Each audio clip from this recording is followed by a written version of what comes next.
John Edwards for MaryvilleSaints.com alongside head soccer coach David Korn. And coach, the winning streak for the team continues. You've gotten some hot play from the team and you pick up 2 big wins on the road last weekend. Yeah, we've been, impressed at the growth of the team. And I think that's the goal when you go through a season is you want to continue to see improvement. And if I think about, where the team was in our overall performance back in August to where we are today, we're pleased with the way that they've continued to grow and come together. I think the camaraderie of the group's been great. I think the effort and intensity level has improved. And we were tested against 2 good teams on the road this week. And as you get closer to the end of the season, everybody's competing, if it's for seeding, if it's to get into the tournament. And we know coming into this weekend is going to be no different. And so we've talked about what we can control and how both individually and collectively we can continue to improve. And I was pleased with the way the group handled themselves this past weekend. How difficult is it for you to go? You play on Friday at Southern Indiana, and then you come back home after the game to prepare for McHenry, which is 45 minutes away. It is difficult. It's kind of logistically, you try to figure out, what's the best way to go about it. We chose to travel the day before on Thursday to be in Evansville and kind of prepare all day for the game. And we did that because it was a 5:00 game. And we thought, well, we can actually leave after the game, sleep in our own beds. And, we know how big sleep is to recovery. And when you play 2 games, Friday and Sunday, recovery is massive. I think even Sunday to have some guys play a little more that didn't play as much Friday. I think their fresh legs, their energy, made a big difference. Sunday turned out to be quite warm after being in a very cold climate Friday night. Playing on a grass field Friday, that is a little bit different. Maybe sometimes physically it's a little bit more heavy on your legs. Travel can be that way. So, yeah, those are the things as a coach you worry about that. You plan as much as you can, but you just don't know sometimes how the players are physically going to react. And I applaud the guys for how they handled themselves and got their bodies as prepared as we could for Sunday. What's the overall health of the team as you move into the last weekend of the season, the week before GLVC conference tournament starts? I don't even know if I should say. I'll probably jinx it. So, no, at the moment, we've gotten healthier in terms of more guys back on the field to play. We don't have anyone sick at the moment, but this is, a funny time of year. You could have a guy with the flu. I think 2 years ago we were in the NCAA tournament and both of our center backs were sick, didn't train all week. They had the flu. We had to drive them up separately. We didn't even know to the kickoff of the game if they'd be able to go through warm-ups and play. So, the good news is through the course of the season, we've played a lot of guys. We've had different players in about each position. We've had different starting lineups. So if it's a player with a card, if it's a player with an injury, if it's a player who's sick, if it's something that happens to a family member and they've got to step away, I think we have a really deep and strong squad, and we feel confident that, the guys, whether they've started, whether they've come into the games, are preparing the right way. And I've been pleased with how guys have trained and the maturity. And because of that, I think, we feel confident, despite what challenges we may face through a short season in a very short window in a conference or postseason play. Over the course of this winning streak that your team's currently on, you're outscoring your opponents 13-2. And talk about the defense and how shut down they've been over this stretch. Yeah, I think in goal, we've had some great play early in the season from Liam and more recently from Nick. So that's been really good to see that stability in net and to make some good saves, but also just to manage the game. If it's been with their feet, if it's been organizationally to make sure we don't see as many shots or shots on goal. And I think defensively, our 10 field players have done a good job. If it's been our attacking guys high up the field pressing, if it's been their work rate when we've lost the ball in transition, to small details by our back four, if it's 1v1 moments, if it's defending in our box, if it's defending restarts. So that I think has improved. And obviously we talk about how important it is to get shutouts. That's easier to talk about than it is to make happen. So the more that we can control the game, the less shots we see, well, hopefully the less opportunities we provide our opponent. And we're going to continue to get tested against some good teams this weekend. But I think our defensive play has been a big part of, the success we've had in games, and something we have to continue to do well as we go through this next stretch of games and into the postseason. Nick Keeman, the defensive player of the week in the GLVC, first Maryville defensive player of the week since Dom did it back last in March, when the 2020 season got moved into the spring of 2021. And talk about Nick a little bit because he started the season as your number 2 guy, and is really taken control of that number 1 spot. Yeah, and I mean, to his credit, 2 years ago he was our number 4 guy. I mean, he's really grown and developed, and he's worked incredibly hard at it.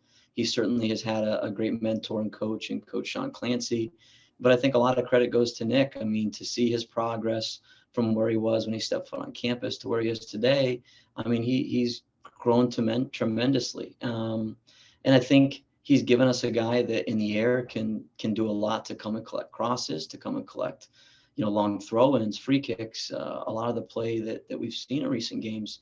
And on top of it, he's a tremendous shot stopper. And even in pressure moments, if it was the penalty kick that he saved against UMSL, to coming out and being really big in a few moments, in some of our other matches against Drury and a few other games. I mean, we trust him as a defender. We trust him as a leader, and he's shown he also can use his feet to start our attack. I think he had an assist against Lindenwood, I believe, in our 3rd goal. So I think he's played really well, and we think he's going to continue to get better and grow. And a big part of it is a testament to him. He's got a great mentality. He's really mature, and I think he deserves a ton of that credit, not only for what he did this week, but for what he's done for 2.5 years to be ready for this moment.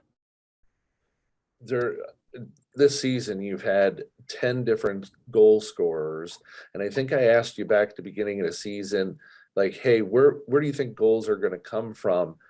10 different places it's come from. Mirza leads the team with 7 goals on the season, but talk about the contribution from getting goals from different players at different times and how important that is, not to just rely heavily on one person. Well, I think it's huge, and I think truthfully we could have a few extra goal scorers coming in and to date. So, I think we're fortunate that we have a lot of depth. We've got 3 or 4 guys that have played for us as a forward this year who have all have the ability to score and have all scored. We've got guys as wide midfielders, center midfielders who have all shown they can score, and not only that, but can set up plays. And then, we have defenders that can chip in with goals. Obviously, Dom has a great record of being able to score goals for us. Certainly, Albie did against Southern Indy on a corner kick. That was a really important 2nd goal in the match. And I think for sure Fabi's been a guy that's gotten in good positions to shoot, and Cameron's done really well in the air. And so I think we have a number of players that can chip in goals, and I think that's going to be important because we may need another goal on a restart. We may need another goal on the run of play. We may need another shot from the edge of the box, and to have guys that have that ability is really important. How difficult do you feel it is for teams to defend against what we do on the attack, especially Mirza off of free kicks and things like that? Because it seems like he's pretty accurate from like 25 yards and in.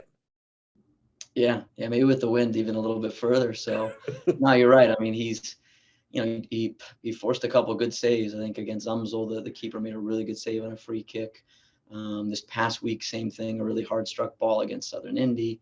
And even Ricky the other night against Lindenwood, their keeper made a really good save on his free kick in the corner. So I hope it's hard to prepare to answer your question. Hopefully we're so dynamic in the attack that it's difficult. I think we talk to our guys, we want to find 3 different ways to score just in the run of play. If that's, through our buildup and controlling the game, if that's through our press and turning teams over defensively, if that's in transition moments, if we win a ball and can attack quickly and accelerate play.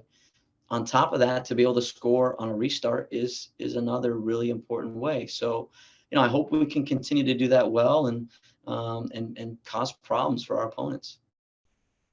So earlier this year, we played Rockhurst, a game in which was probably one of the more physical games we saw early in the season.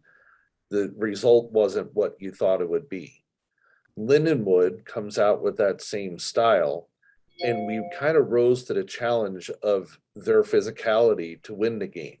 Do you feel that our team at this point is ready to match whatever physical play is brought the rest of the way?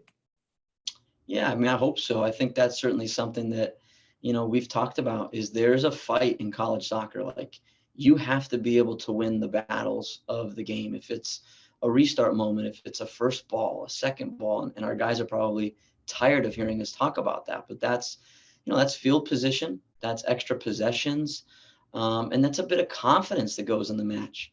I think sometimes the more we can kind of roll up our sleeve and within the laws of the game, not break it up with a bunch of fouls and not getting guys in card trouble. But if we can compete with the right intensity level, I think truly that enhances all of our technical attributes. It makes our attacking play more dynamic. It makes our defensive play sharper, and it adds confidence. And I think on the flip side, it puts our opponents under a tremendous amount of pressure. So I do think like when you talk about, wow, what's continued to improve through this period or as we've generated wins recently, I think the intensity level has improved from our group. And I think that was something in the beginning of the season we didn't do well enough. We didn't do well enough against Rockhurst, and that was a credit to them. They were better than us on the day, and I think we don't want to be second best in those areas. And I think that's an important thing. And when we play a Lewis team who's going to be athletic and physical, when we play an Indy team that last year in the conference tournament was a really physically challenging opponent. They've got some tremendously gifted players athletically. I mean, those are things we have to continue to excel at, and to be able to do well enough at that it highlights the areas of our games that we can be really, really good. And the rest of the way, it's going to be one loss and you're out of that tournament. So, the physical component, the desire, those things, they only get highlighted as the year goes on. And so we've got to make sure that we're best in our effort each time out. Finally, before I let you go, senior weekend coming up for a group that's been together for a significant period of time. Some of the guys who you thought may not come back came back for the extra season. Talk about what this group has meant to you. It seems like for you, the groups get larger, and there's a little bit more significance and meaning for you when these seniors leave. Yeah, I mean, we were lucky, right? A lot of these guys we got to have for 5 years, and that's not normal. Normally, we'd have them for 4 years. So it's crazy how fast it's gone. I think about because we've talked with some of them over the past couple of weeks. Their recruiting process when they were still in high school, what that was like, and how fast the time flies to where they are now. I mean, we're fortunate at that point 5 years ago or 6 years for some. They were pioneers in a sense. They believed in a vision or a dream we had of, where we could be as a program. We wanted to be ranked nationally. We wanted to be in the NCAA tournament. We wanted to win championships. And at that point, 5 and 6 years ago, we didn't have a conference championship. We hadn't been in an NCAA tournament. We hadn't been ranked nationally. So I really appreciate their sacrifice for what they've given to the program, the way that they've elevated the program within the conference and nationally. And I think, from that perspective, they really have been pioneers and done a tremendous amount of work to get us here. And now my wish and goal for them is they continue to find, success as we go out over these next few games. And I think they deserve it, but are going to have to continue to work for it. It's certainly not going to be given. And as a coach, I think I'm most proud of the fact that they're just better young men. I mean, they're working the classroom, off the field, where they're going to be in the future as husbands, fathers, whatever they want to do. I mean, they're a really great group, and I'm excited to have been a part of their journey. Coach, I always appreciate a few minutes of time. We have Friday, we take on Lewis at home, 12 noon start for the men. And then on Sunday, we get UIndy in the season finale, 2:30. I look forward to the action this weekend. And of course, conference play continues with the quarterfinals on November 7th. Well, thank you, John. Appreciate it. Hopefully we can keep adding weeks to the season so we get more talks like this. Absolutely. Coach, I appreciate a few minutes and best of luck this weekend.